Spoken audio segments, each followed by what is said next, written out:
Migrants continue to make their way through the deadly sea journey to Europe despite several advocacy highlighting the extreme danger to which they expose themselves on such journeys. This afternoon in our crossover to Europe, a German captain of an NGO-owned migrant rescue ship called Sea-Watch 3 has been freed after she was arrested for forcing her vessel into the Italian port of Lampedusa with migrants, citing the welfare of about over 40 of them that she had rescued. Thomas Sparrow is political correspondent with our partners, the DW. He's been explaining further to my colleague, Kojo Yangsin. We know that there was a bit of drama before she docked her ship at Lampedusa. Why don't you briefly walk us through perhaps a mental picture of what she went through in her bid to reach the port? That's correct. The German captain of the Sea-Watch 3 picked up 40+ migrants off the coast of Libya, and she then tried to bring them to Europe to safety. A few of them were actually brought to safety on health reasons, but that led to a standoff with Italian authorities for various days. Italian authorities, as you know, have a very sort of strong position when it comes to allowing, or rather not allowing, these kinds of ships to dock in Italian waters or in Italian soil. So this led to a 2-week controversy between the ship and the captain in particular and Italian authorities, and in the end, after 2 weeks, she decided to force herself in a way and then dock in Lampedusa.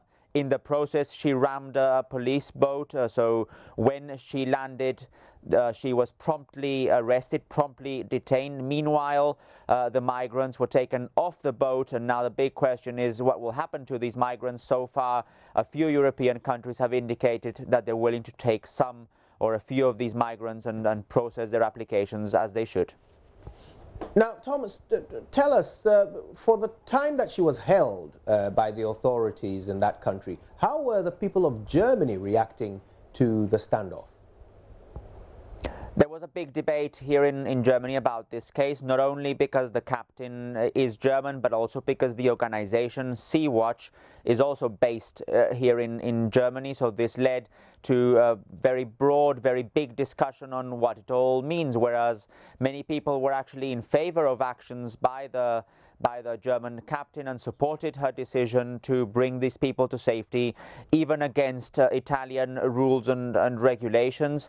There were others who were a bit more skeptical. The German public, many people went to the streets in support of the German captain, and prominent German politicians, including German President Frank-Walter Steinmeier, rather said that Italy should have reacted differently in this case. Other politicians said that rescuing people in the sea should not be criminalized. On the other side, other politicians asked whether the actions by these NGOs maybe do not send the correct signals, whether they send maybe the wrong signals.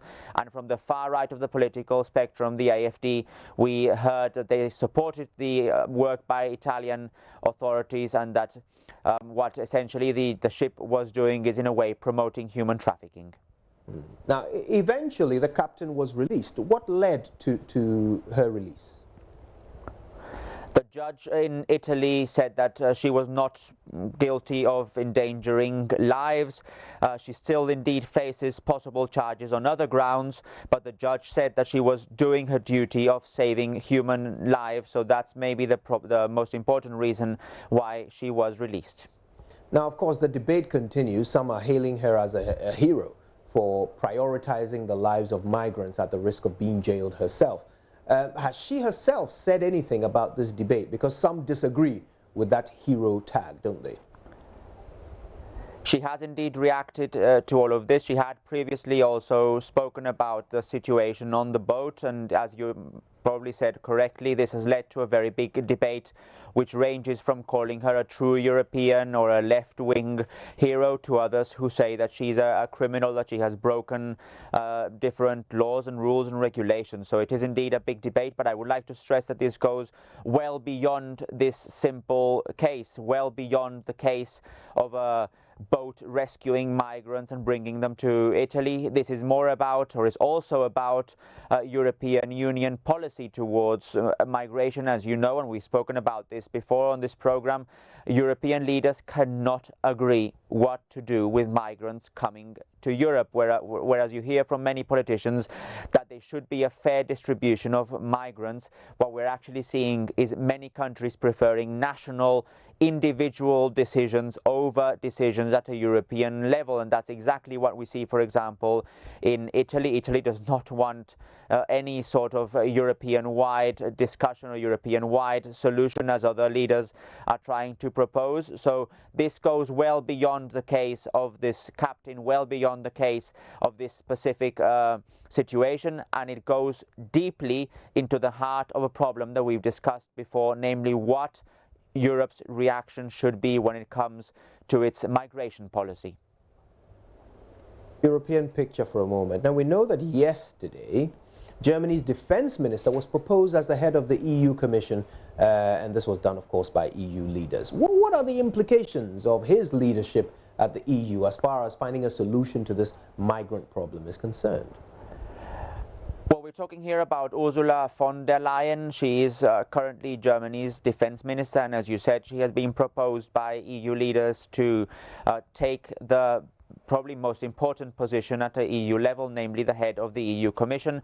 She still has to be confirmed by the European Parliament, but if she is confirmed by the European Parliament, she will have a very difficult task ahead of her, and that also includes the challenge that we're talking about right now, namely migration. Yes, the numbers of migrants have reduced if you compare them to the height of the refugee crisis, but the problem in a way is still there, and the problem in a way is still there unresolved when it comes to this common European position. That is obviously not the only issue that Ursula von der Leyen would have to deal with. Other topics that we've also discussed here include Brexit, for example. So this just gives you an idea of what a big challenge this would be for Ursula von der Leyen, Germany's current defense minister, if she moves from Berlin to Brussels to take that position, if she is confirmed by the European Parliament.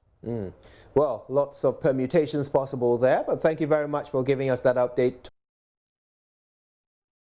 Jansen there speaking to political correspondent with our partners DW, Thomas Sparrow, earlier today. This is still The Pulse with me, Gifty Andop.